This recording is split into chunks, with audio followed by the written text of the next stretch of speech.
Yo, what's poppin'? It's your boy Ace Torn.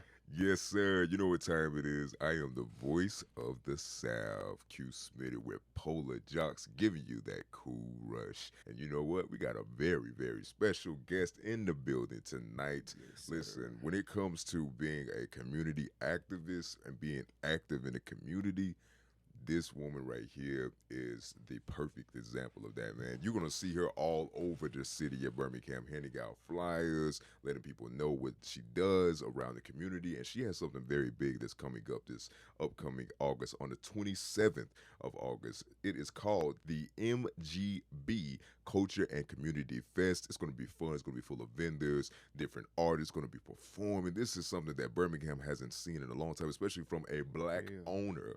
You know what I'm saying? Ladies and gentlemen, I want to give it up for the CEO of the Modern Green Book, Theo. Give it up for man. Yeah, she's Yes, feeling sir. extra green today. She got the green Yeah. on. Yeah. She got the But silk, I, the I real always, silk. I Yeah. always try and throw on a little something green every time I go out. I feel that Every green is time. like Yeah. one of your favorite Oh, colors. I like that. It is. I mean, it's become one of my favorite colors Yeah. recently over the years. I mean, it started to become my favorite color freshman year. I'm an AKA, so green's a part. Okay, Green's damn, part I of ain't that. know Green's a that. part of Yeah. that. What's up? You know, Okay. so I switched from purple to green because I was a purple girl growing up, but with AKA and now modern green, but green is Green is your in thing. everybody. Green is in. Green is in. Green is. And it's your boy Ace Torn, one half of Polar Joqs. This segment is brought to you by Refresh Clothing. Yep, that's right, man. The #1 clothing store in the city. Now, you looking to get fresh, you trying to get clean, you going to a special type of event, this is a spot you need to come to. Refresh Clothing is real unique. You want to know why it's so unique?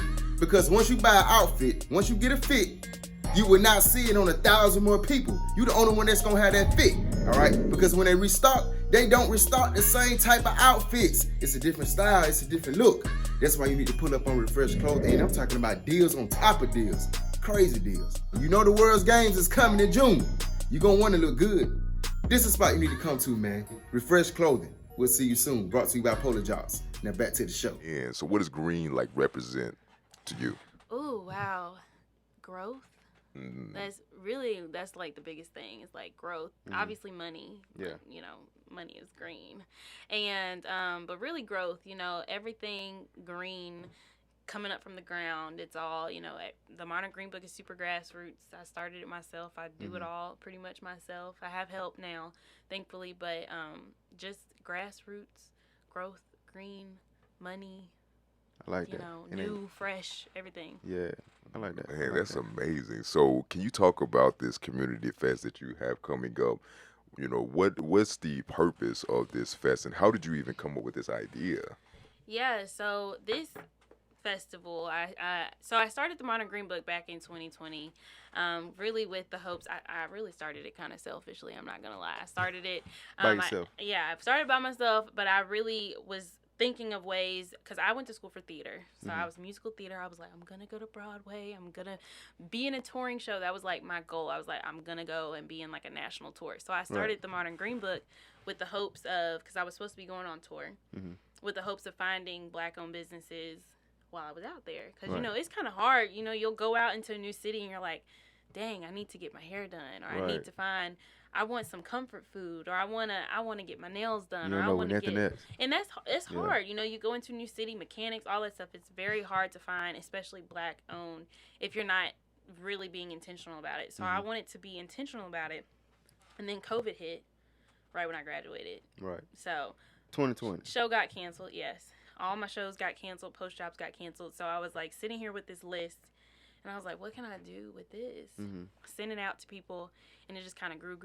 Businesses started adding themselves, and I was like, let me make it legit. Yeah. So I made it legit, and then it just kind of took off from there. And so with that, we have the marketing agency attached to it, and then we just recently got our nonprofit arm established. So the nonprofit arm is pretty much, we're going to be giving out grants to black-owned businesses, so they can apply for a grant up to a certain amount. I'm not going to release that yet because it's going to be a big surprise.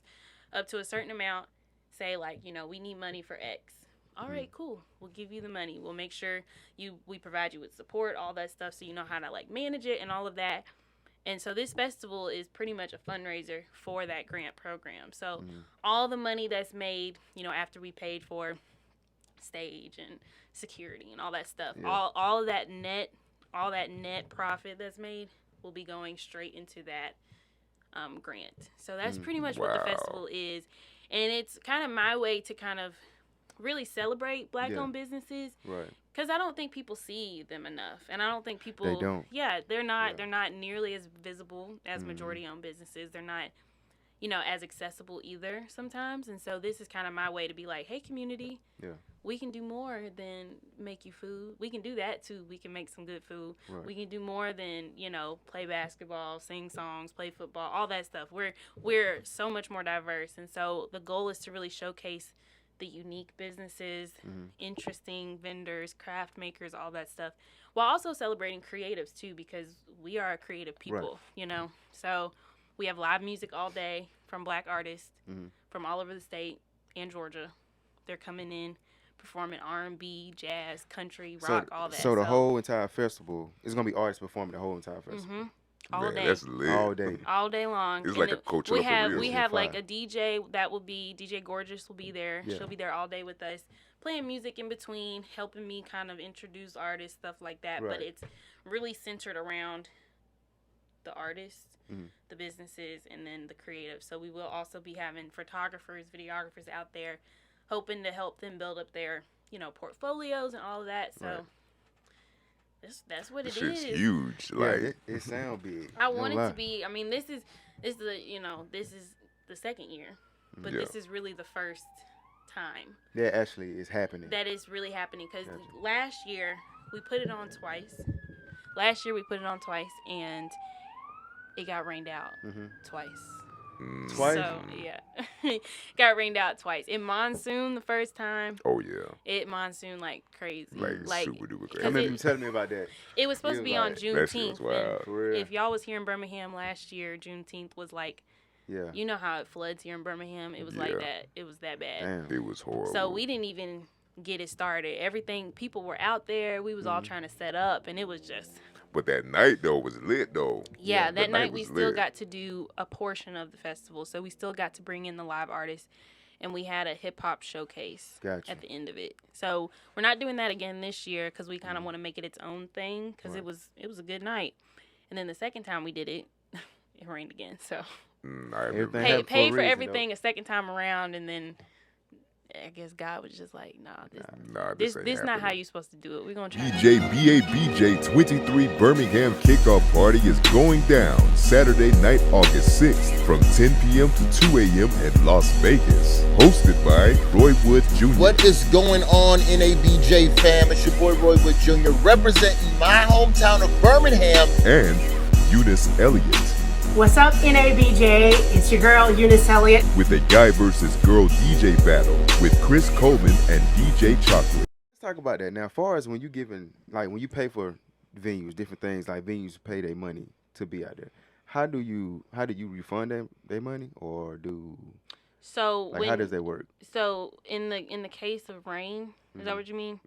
Yeah, so when it rained, we refunded everybody unless they were like, you can keep this as a donation. Right. And a lot of vendors did end up doing that because it was supposed to be a fundraiser. So we did end up raising a little bit of funds that were kind of essentially influx into kind of building up what the foundation is now.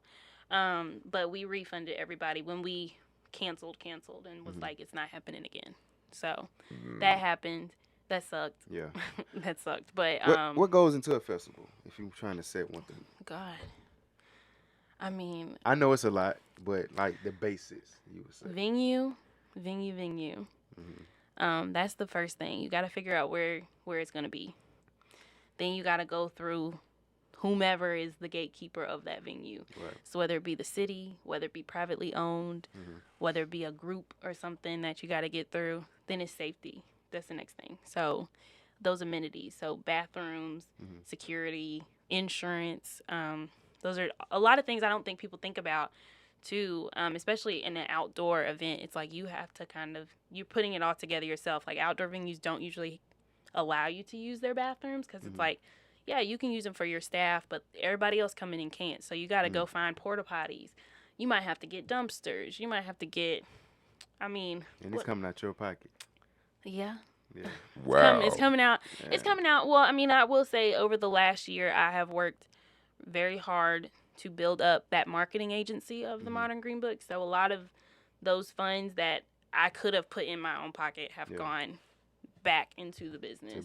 Okay. So, but sponsorships help. Donations help. So if you can donate or if you can sponsor, do that. With the weather and, you know, taking those type of L's, I wouldn't necessarily say it's L, it's just a learning lesson, but how do you get tackled like that and then get back up and continue to create festivals and, you know, continue to have that motivation to just make things work regardless of what happens? Well, that's a good question. I boohoo cried the first time. The first time we, like, it was monsooning and I was like, wow, I just spent, you know, 10 grand, 15 grand to get this all together with the sponsorship money. And I was like, I know that money's not coming back. Right. You know, I've already paid all the vendors that are working with me, the stage people. I've paid artists. I've paid this. Right. So I know that money's not coming back, and that sucked. And my pockets were hurting, and my mental was like, what? I probably would have eat for a whole But- month. I'm goddamn homeless down there. For a good 3 months. But I think it's just I have a vision. I have a drive. Yeah. You know, I think it's more of keep like, going. this is important. Not only for me is it important that I do this, because it's like this has now become a passion rather than just a project. And I think that a lot of times you have to be able to differentiate those. It's like, if it's not something you're passionate about, you are not willing to take that L again, at least, you know, or you're not willing to like put your foot forward, put yourself out there again and say, hey, we're going to try it again. Right. We're going to come back at it. Yeah. That's wild. So I think it's the passion behind it. It's the purpose behind it too.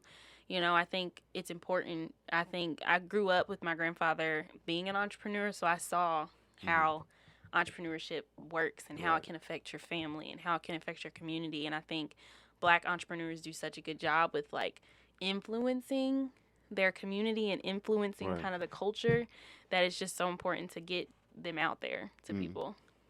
Gotcha. And I was going to piggyback back on what we was talking about for the sponsorship. How does that process go if you're trying to get as many sponsors as possible? Yeah, I will say it's not easy. You really, it's all about connections. So it's who you know, who knows you, and then it's how put together you are. So I mean, you can go ask somebody for money any time of the day. You can go into, you know, a corporation or a law firm or something and say, hey, we're putting on this event, you want to sponsor? But it's coming to them and saying, hey, I'm putting on a festival. Here's the purpose of the festival. Here's the packages. Here's what you get out of it. And that was something I had to really think about. It's like, okay, I know that I cannot give that much yet, you know, but if you invest in me now, next year, the year after that, it's going to be worth your while. Yeah. So it's like, you know, you might be getting free tickets and access to the VIP section, which is, in reality, it's not a whole lot in comparison if you're asking somebody for $5,000. But that means a lot when you can come to them and say, it's all laid out. Here's the analytics from last year. Can't get you that much because of rain, but based on the ticket sales, based on the interest, this is about how much we're expecting. If you give us this, we can do that. This money goes towards that, and you get a tax write-off. So, you know, having a nonprofit does help. Businesses don't like to give money to just people. Right. That So- makes sense. Yeah. That's something to be aware of. And another thing I wanted to, you know, bring to your attention is that, you know, you're young doing this. You know what I'm saying? This isn't something where like a lady who's like 50, 60 years old is doing this. Like, you're a part of our youth and creating this. Like, how do you feel being a young entrepreneur such as yourself, being able to put this together and create a certain legacy that hasn't been created in Birmingham before? It's intimidating. I will say. I mean, and I'm not from here either. Where you from? I'm from Louisville, Kentucky. So I Oh, mean, you from it's Kentucky. Okay. pretty similar to Kentucky Birmingham. Fried Chicken. I You guess. from where I guess. Jack from? Jack Harlow. Yeah. That's my Yes. guy right there. Mhm, Yeah, I you from am. where Jack from? I'm from where Muhammad Ali is from. I had friends who Yeah. are related to him, like Okay. very closely related to him, and so Right. grew up with people who were in very close contact with like Muhammad Ali. And Bryson Yeah. Tiller. Tom Cruise went to my Yeah, dad's Bryson high Tiller. school, and Bryson Tiller also was like going to high school down the street from where I live, and Jack Harlow went to my high school for a year, you know. So it's like Louisville's a cool city, I will say, but Birmingham being here is different. Yeah. How long have you been here? 7 years now. Okay. I've been here a minute, but I was in college the first Okay, part well, of yeah, those that- 7 years, so it was a little different. But yeah. I will say, being a Another young one. entrepreneur is difficult because Birmingham is one of those cities where it's like, if you're not from here, then it's real hard to get in the door. Tell me about it. And then if you're not, if you're not in that Yeah. Them groups. 35, 40 and up crowd, Yeah. then it's real hard to get in the door. But it's been kind of exciting to kind of show people. It's like, okay, you can underestimate me now, but I'm gonna show you. So Especially when you're not from here. That's even Oh, better. man. Like, yeah. me and him experienced that a lot as well. Like, Exactly. You know, Like who you is. Right. And that was a crazy thing too. I know you ain't from here. You don't look like you from here. Yeah, Exactly, right. I still have my Louisville area code, and so I'll call businesses and be like, hey, I'm putting on a festival, and I would love for your business to be a vendor, or I would love to invite your team out. I heard you guys do volunteer work. I'd love to have you guys come out. And they'd be like, is this in Birmingham? And I'm like, yes. Why would I call you if it Right. wasn't? Like, But they see that number, they like, yeah, I've had people decline my call. I've had people think that I wasn't from Birmingham and they didn't give me a time of day. yeah. And so they were like, yeah, no, we're not going to worry about it because she's not from here. But Scam likely. yeah, that's probably what pops up on people's phones. So actually, Scam like it pops up as my dad's name. My dad's name pops up on my phone, and they're like Blair, and I'm like, oh, that's my dad. I'm sorry. Yeah, yeah. But it's been cool. I mean, I think this year with the festival, people are like, oh, she's trying it again, so we're gonna give her the time of day this year. Because I literally had somebody come up to me and say, I really didn't think this was in Birmingham, but I see that it is now, and I Yeah. was like, oh, okay. It was in Birmingham last year Yeah. too. But Yeah. That's big. Do you look at yourself as like a mogul or like a legend? Because, you know, for something like this to happen, I feel like this is really big, you know what I'm saying, to bring black vendors like this and black artists all together in one nice festival like this. We haven't really seen anybody since the civil rights era like be exalted as a black leader. So do you view yourself in that matter, or oh gosh, not yet. Not yet. That's got to start somewhere that's though? a heavy It's a that's a heavy kill heavy right that's there. a heavy crown to wear. Yeah. I mean, I hope one day people are like, wow, she made an impact. Like and not just in Birmingham too. Like the Modern Green Book, we're nationwide. We have businesses overseas too. So obviously Birmingham is where I am right now. I'm gonna keep this festival in Birmingham because I think it's something that showcases the city in a positive light, especially within the black communities. I think Birmingham sometimes gets a bad rep. Yeah. And so I wanted something that was positive and fun and creative and aesthetically pleasing, you know, because I'm like, gosh, I enjoy going to these pop-up shops and stuff, and it's so cool to meet these vendors, and it's so cool to meet Right. the organizers. But dang, wouldn't it be so nice if we had like a nice festival? Like being in Louisville, we had Forecastle, which is a big music festival there. You know, we got Nashville right up the road, Atlanta down the road, and all of those bigger cities around us have Right. these nice cultural, fun, young. That's another thing too. There's not a lot of like stuff for The younger younger generation. group that they can feel like they have ownership in. Exactly. And like, so that's like my big thing too. It's like I'm 24. I'm nowhere close to, you know, being the same age as the city council members and all that stuff. So I'm like, I'm gonna do stuff for us. You because, free. You can yeah, be free. You ain't I'm got- like, you know. we're gonna just. I know what I like. I know what my friends like. We like to take nice pictures. Yeah. We like to drink. We like to eat, and we like to listen to music. And so There you there go. it goes. what do you feel like is missing in when it comes to black business ownership? Do you feel like there's something that needs to be exploited more, or there's something that black business owners need to improve on? What do you feel like about that? Marketing, visibility, professionalism. And I hate to say that. I really do hate to say that because I know people try really hard to be professional. But at the end of the day, when you compare a minority-owned business to a majority-owned business, the biggest difference is the Man, professionalism. that And shit This is horrible. horrible. it's like, Horrible. it's being responsive, it's being open to try new things, it's Yeah. investing. And I know that's like scary because like when we talk to new businesses and stuff that we're going to work with, I'm like, we got to invest in some product pictures. Oh, I don't know about that. Or it's going to take some money. Yeah, you If gotta you get want the your image of the if you want part. your Instagram to look nice, it's going Right. to take some money. If you want your products to look nice, it's going to take, so I think it all boils down to like, how can we as a people present ourselves in the best light? And it sucks that we have to like push hard Yeah. to get that kind of recognition and all of that stuff. But Right.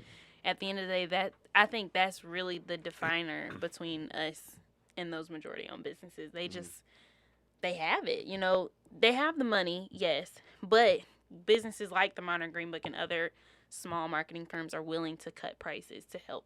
Yeah. We're willing to take a pay. We're not gonna hit you on the head and be like, it's $3,000 a month to make your Instagram grid look pretty. No, like, we're not gonna do that. Right. Like, we make it affordable because we know it's scary and we know it's something that's necessary. Oh, so you help out with marketing? Mhm. Okay. So hey, that's another thing she does. Make sure y'all look out for her with that, because you're right. I feel like black business owners definitely need to work on their professionalism, because you have the majority business owners who say, "Yeah, we look forward to seeing you today," and then you have the black folks. You can pull up, bro. Yeah. Like, man, I mean, you yeah, gotta it's that separate consistency. that. It's like, if you say you're gonna be somewhere, Mhm. then like, let's make sure you're there. Or if you can't make it, then like, Then let's say tell something. let's tell people that Right. your truck can't pull up. Or like, let's read our emails. Mhm. Even though I know everybody is like, oh, I don't want to read emails, or Yeah. like, I'm so behind on emails. Like, let's get through them, because you I never just know. had to get started reading mine. I ain't gonna lie. It I took a mean, minute. it's hard, and It's hard. they'll pile up on you because it's between, it's spam and real and Yeah. all that stuff. It piles up, but Mhm. it's important. You miss out on opportunities. I mean, there's been so many times where I've gotten an email where somebody who I think is just being an ass. Is that allowed to say? Am I allowed to say that? Yeah. Go Go ahead. Say Yeah, what you want to say. I'm thinking somebody's about to be like an ass to me and be like, Yeah. oh, well, haven't you seen these other brands that are doing the same thing as you? But then it turns out to say like, oh, we want to partner with you on this, or Yeah. we want to use your book as a resource to give to our whomever to Yeah, help never would have them. found that out. And I Wouldn't never would have read the known email. if I didn't like check my email, or if I didn't Mhm. respond. And so I think that's something between being on top of that and staying consistent and the look of it all, because that matters. I mean, people. I'm a consumer. I shop. Right. I don't like to buy from people who I don't think their stuff looks together. Mhm. That makes sense, because it's all about the image. It's all about what Yeah. you see. Presentation is everything. Y'all check out her social media page too, the Modern Green Book. She has really good setup, the way she walks into the store, or shows off the food and everything like that. It's really cool, you know what I'm saying? Because it makes you want to go shop at these places and stuff like that. So the imagery is pretty much everything, and you're the one behind all of that, huh?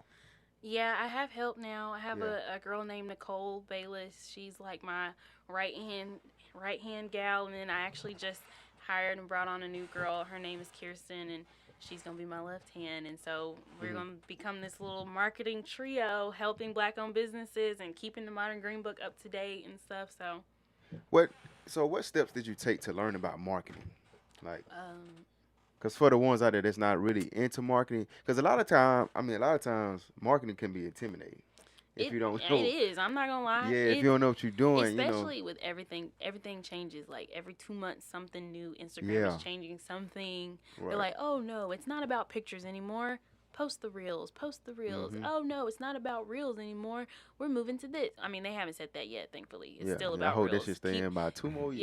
Yeah, keep up the reels. The reels are the real thing. Yeah. But I mean, it's just, I didn't go to school for marketing. Mhm. I took like a marketing class, but it was more about marketing myself as an actor. Mhm. But I mean, it's just trial and error. It's research. Right. I mean, like, the amount of times I'll read up on articles or go and look up other marketing firms to see the tips that they're talking about. Going to conferences, like, sometimes you just gotta like invest the Yeah. time and the money into it. So Yeah, that's what I would say. Did you go to a lot of seminars? I've gone to, I mean, I've sat in, I mean, a lot of, when I first started the Modern Green Book, everything was virtual. So it was a lot easier Yeah. to like go and listen to a podcast or go and listen to like a virtual thing. I recently went to a Marketing for the Culture Summit, which was put on by the African American Marketing Association. And it kind of changed my whole perspective of things. I'm like, we got to do this. I got to put all this stuff in, you know, in place for our clients and for the Modern Green Book. And so, and that was only $100, you know? So, I mean, little small investments like that. That's what's up. So when y'all, as far as marketing different business, how do you do that? Because it's say, for example, you got 6 businesses to market. How do you go about doing that? Research. Do you set them up in like a operation or system? Yeah. So I mean, essentially, you know, say if Polar Joqs were coming to us to help with marketing, we only do digital marketing. We do not do like print marketing. That's a little outdated for us. So we're managing social media accounts. We're doing email. We're doing text marketing. We'll do graphic design. So if you were to come to us and say, hey, we want to work with you and we need these things, or these are our goals. We like to kind of be goal oriented. Right. It's easier to kind of work with a client when they say, this is what I want to do in the future, because marketing is slow. It's not overnight. Yeah, it's a process. It's a process, and even if you go viral, you have to keep that up to maintain. Keep it going. So it's more like, here's your goals. We'll be like, do you have branding? If you don't have branding, we start there. We don't work with clients until they have that set logo, the set colors, the set fonts, the set verbiage, messaging, mission, all of that. We want you to have a complete brand. So we do that first if you don't have it. If you do have it, great, we can start. Then it's researching your industry, researching the trends that work well for a podcast, for a YouTube channel. And then we implement that. We create a calendar with the captions, with the topics. And Damn, so y'all get busy. We create all the Busy. content for you. Yeah. And some businesses are definitely more involved. Like there's some people who we talk to on a weekly, sometimes daily basis. And that helps. And sometimes there's businesses that's like, I don't know what I'm doing, and I'm just going to give this over to you. Here's everything that you asked for. And that works too. So it just depends on, you know, the type of business you are, the type of entrepreneur you are, how hands-on you want to be, the things you need. Yeah. Okay.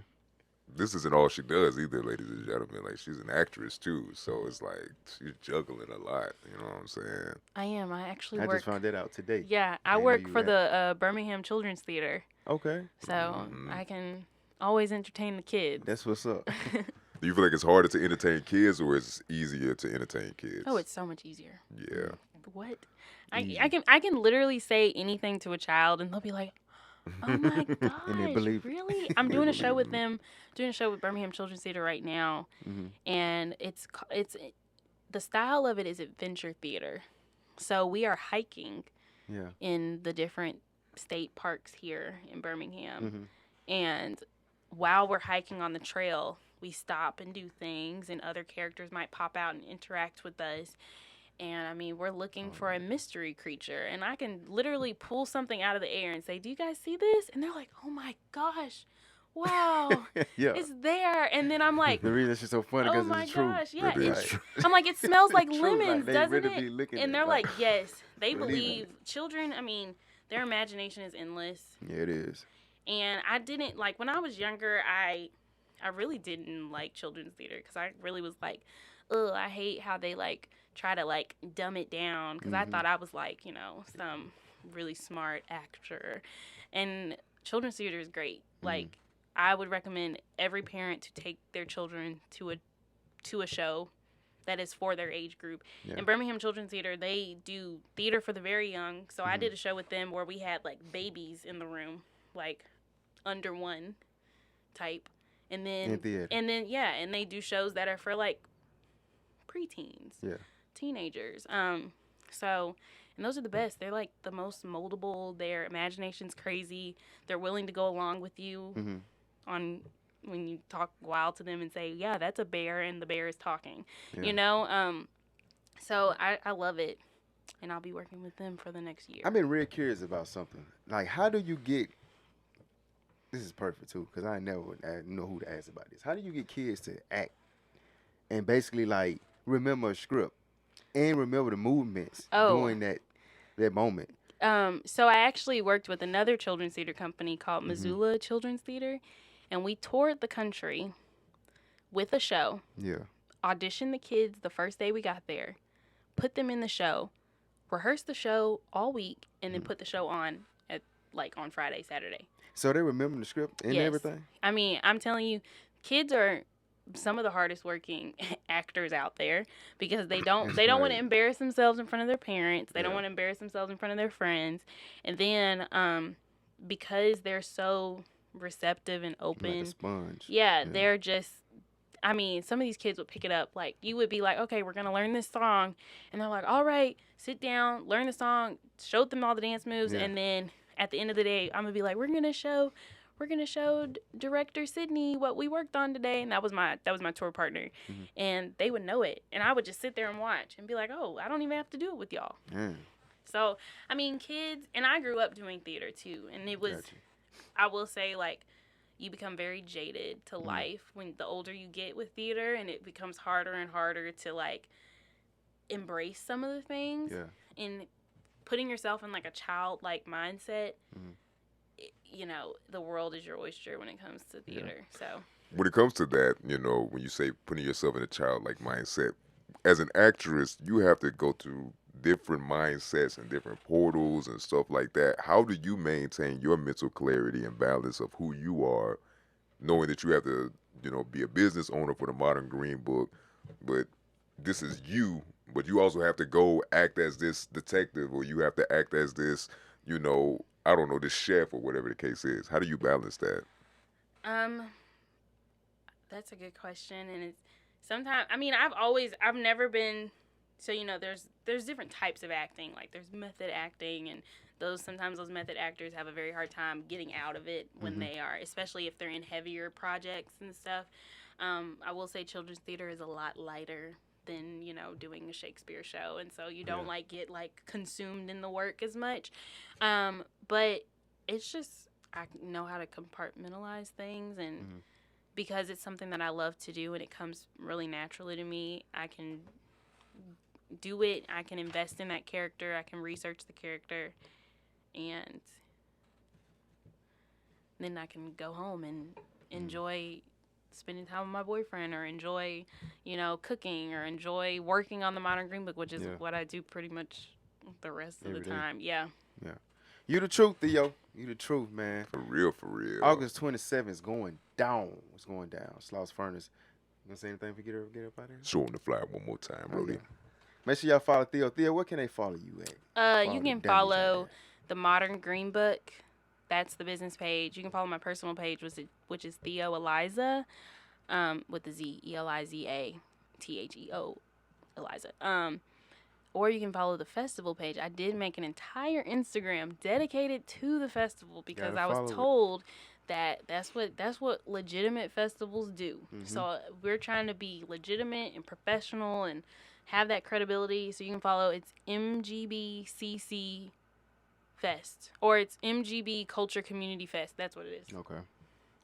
And we'll put it on the screen too so people know where to follow you at. Awesome. Yeah, Theo, I just want to say thank you once again for coming through. Thank y'all for having me. I appreciate your intelligence. I appreciate your perseverance and your mindset. This is very inspirational, not only for women, but for men as well. You know what I'm saying? You got me feeling like I don't do shit. Goddamn. No, y'all are doing, I mean, this lit. podcasting is not for the weak. I'll tell you that. right, Because right. to be consistent with it, and then to find people to interview and It's make work. sure you vibe with them, that's work. Yeah. So You make gotta sure you pro. get your podcast listed with us, because we do have podcasts listed in the Modern Green Book, because we're all Yes, about for travel. sure. People listen to podcasts Oh, while they're on the definitely. road and while they're traveling. So Definitely. Yeah, we're going to get with you after the show with that. For Okay. sure, man. Before we get ready to get up out of here, man, I got to let y'all know, Plunta. This segment is brought to you by Plunta, plant-based protein. You need to take this before you work out, but take this after you work out. You ain't even got to work out. You know what protein do for you. It helps you. You know what I'm saying? Help you recover. So this is what this is, plant-based. You ain't got to worry about no wild substance and nothing like that. Also, too, mental jewels. This help you focus. Also, too, help you bring your creativity back. All right, so if you're losing focus, it's hard for you to focus on things or whatnot, or you forgetting a lot of things. This can help you. Mental Jewels by Mike Rashid. Definitely appreciate you again, Theo, for pulling up. Thank you. Yeah. Thank you Gotta once bring This it was back. fun. Yeah. This was fun. Yeah. Definitely gotta bring it back, man. Shout out to all our icebreakers out there. We'll see y'all next week. Y'all stay with it. And